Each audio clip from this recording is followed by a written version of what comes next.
viewers, and welcome to my channel, The Fullness of Life. My name is Dr. Jacinta Degwa and I am a clinical psychologist. Today's topic is entitled, I Am Myself. My opening remarks are, never compare yourself with others and never let anybody compare you with another person because you are unique. Some people tend to make comparison between different individuals.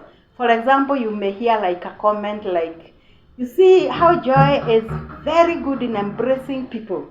Imagine we visited her sister. You would not even think that she knows any one of us. Or, why can't you be like Tom's wife who does things so orderly? Other times it is ourselves. I wish I can be like Terry. Today, we want to affirm to you that you are unique and you can never be that other person. You can only compare an old version of you with a new revised version of you. So let's look at that uniqueness. As human beings, we have similarities that we share by virtue of being human. However, we also have individual differences which make us unique. And fingerprints inform us that no human being resembles another. Similarly, we manifest individual differences in our behavior. Everybody loves doing things in different ways, and no two human beings are alike in how we approach things.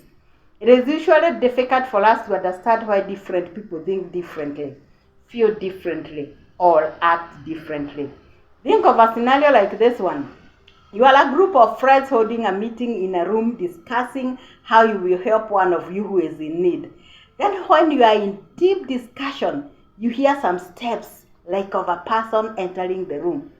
As you turn to see who it is, your eyes are met by a gun-wielding man heading straight to where you are. What do you think would be the reactions of the group members? Would they all react in the same way? Absolutely no. One person may quickly move towards the man and try to confront him and to take the gun from him, unconscious of the danger that faced him. This person will not have taken time to think about the consequences of his reaction. A second person may quickly mobilize a group so that together they may move towards him and disarm him. A third person may tell the group, let's just sit and wait to see what he is up to before taking any action. Yet a fourth person may even break the emergency exit, running for his life. So which reaction do you think would be most appropriate? I know your thoughts are as different as those of the members of the group. But whatever the case, all of them were solving the same problem in different ways. This shows how individuals react differently to life situations. Studies on human behavior have recognized 4 dimensions of human behavior, which are referred to as temperaments. The 4 temperaments are sanguine, choleric, melancholy, and phlegmatic. They represent that part of our personality which we are born with, and it is genetically inherited. Each temperament possesses both natural strengths and natural weaknesses. Everyone is a combination of 2 or more temperaments, where one is more dominant than others, and it has the greatest influence on the person's behavior. Sanguine and cholerics are extroverts, meaning they are outgoing and social, while melancholics and phlegmatics are introverts, meaning they are shy and reserved. It is important to understand our temperament because it helps us to understand our individual differences in behavior. Knowing your temperament can help you learn more about yourself and the people around you. It can also help you to identify your strengths and weaknesses, understand your feelings and actions, and control your behavior in different situations. This increases self-awareness and gives some insight into why you make specific decisions or exhibit particular behaviors. Temperament influences everything from your relationships to the way you live. When you identify your temperament, you will be able to know the strengths and weaknesses associated with it. Knowing your strengths will enable you to capitalize on them and use them to your advantage in work and in relationships. Likewise, knowing your weaknesses can help you to see how they interfere with your life and help you to find ways to minimize their impact on your life. At the same time, knowing the temperaments of people whom you will interact with at home and at work will help us to understand why they react the way they do to situations, and this may help us in improving our relationships with them.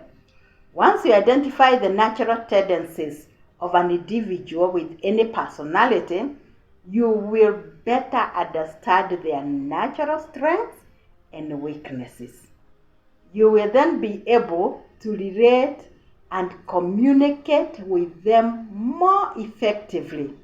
Note that even though a particular weakness is natural to a temperament, it does not mean that individuals will always demonstrate that weakness in their behavior.